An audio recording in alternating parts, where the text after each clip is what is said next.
Kamusta mga boss amo?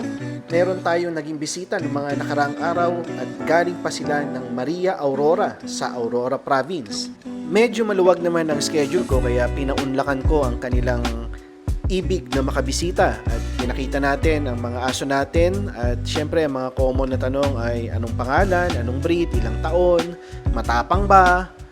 Mukha naman silang nag-enjoy sa kanilang visit at makikita mo na kapag tumatahol yung mga aso ko, tumatahimik sila at kapag yung mga aso ko naman yung mga jolly, nagtatawanan kami.